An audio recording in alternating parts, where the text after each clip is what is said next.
Does Washington lie?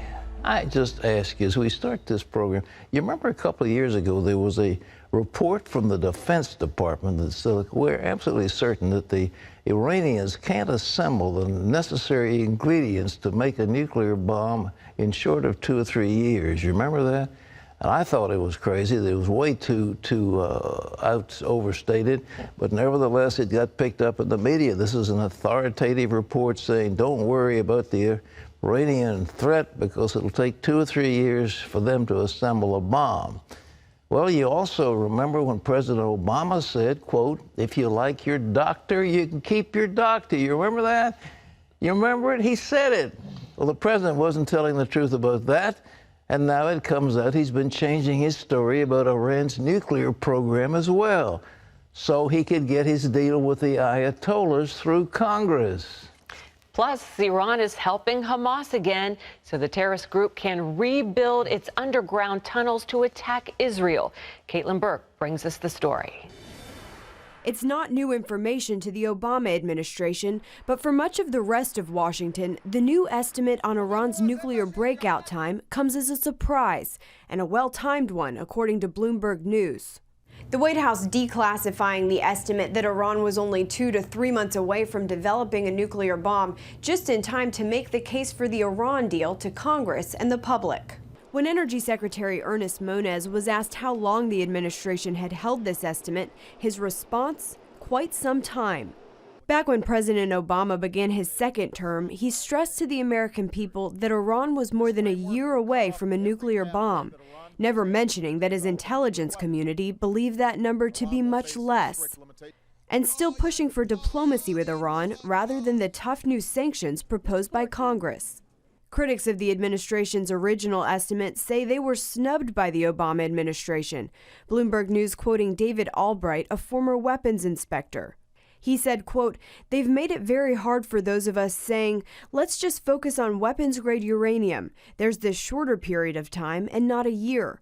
If you just want a nuclear test device to blow up underground, I don't think you need a year. It's not the first time there have been questions in the U.S. intelligence community about where Iran's nuclear program stands.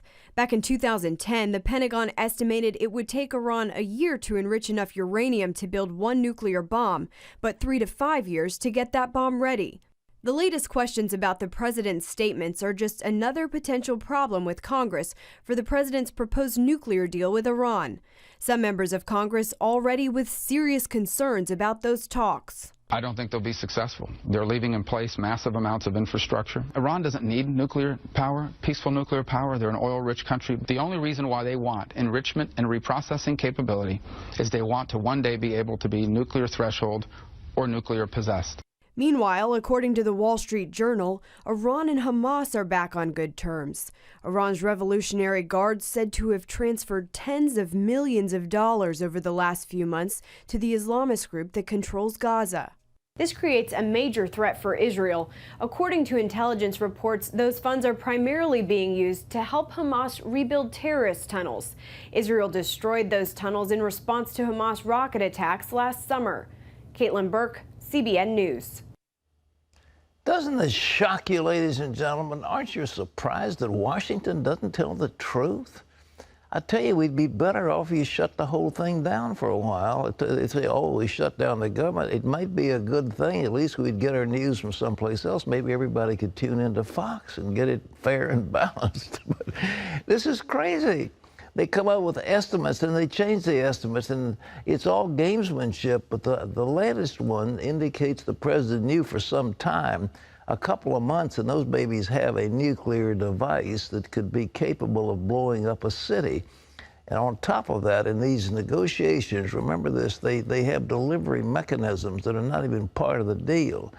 They have ballistic capability now, and if they marry that to a nuke or if they can get them MIRVed, we have a serious threat to Europe and very well possibly to the North American continent. We're talking about big time, and I wonder sooner or later the Israelis have got to act. You see the Iranians now sending millions of dollars. Where did those millions come from? We started easing up on sanctions, so the Iranians have got more cash. We have sent millions of dollars of cash that has been locked up. We've turned it loose so they could have the money. What do they do with the money? They send it to a radical group on the West Bank in Gaza, Hamas. And what is Hamas doing? Building tunnels so that they can send weapons into Israel to destroy Israeli citizens. That's the game. Would Israel be justified in responding with an attack? The answer is absolutely they would. The question is, will they? Well, in other news, another radical Islamic terrorist has been stopped before he could carry out his attack. He was going to get a church in France. John Jessup has that story from our CBN News Bureau in Washington. Here's John.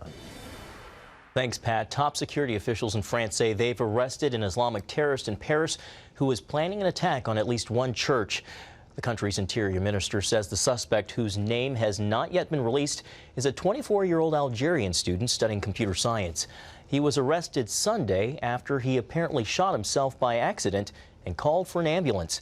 That's when police found an arsenal of weapons and notes about potential targets. The man is also accused of killing a young woman shortly before his arrest. Well, here at home, President Obama is once again stopping short of calling the 1915 massacre of Armenians a genocide. That's prompting anger and disappointment from people who've been pushing him to fulfill a campaign promise and use that politically significant word on the 100th anniversary of the killings this week. Officials decided against using it after opposition from some at the State Department and Pentagon. Mr. Obama did call the killings genocide when he was a senator and a presidential candidate, and he promised to use the term as president, but never has, mainly out of deference to Turkey, which, of course, Pat, is a major U.S. ally. Well, it is an ally, but it is turning Islamic, and it's allied now against Israel. And if you read the Bible, there's a coalition that will be coming against Israel in the, quote, latter days, and Iran and Turkey will be part of it. So we don't have to cozy up to Turkey, but we consider them an important trading partner, and we don't offend them. Well, why would it offend them to tell the truth? There's no question there was a genocide. There was no question the Turks tried to eliminate the Armenian Christians. There's no doubt about it. People have alive today who witnessed the thing. And yet we now have a president and a State Department, and it looks like even the Defense Department say, well, you can't tell the truth because it'll make the Turks mad. Well, we've got to tell the truth. John? Pat, a move for a fast-track free trade bill is set to work its way through the Senate. The president and Republicans support the measure, but many Democrats and liberal groups oppose the plan. They say free trade agreements hurt American jobs. Now, the plan would renew the president's authority to submit trade deals to Congress that it can accept or reject, but it can't make any changes. Despite the president's support, many top Democrats, like Senate Minority Leader Harry Reid, plan to oppose the bill.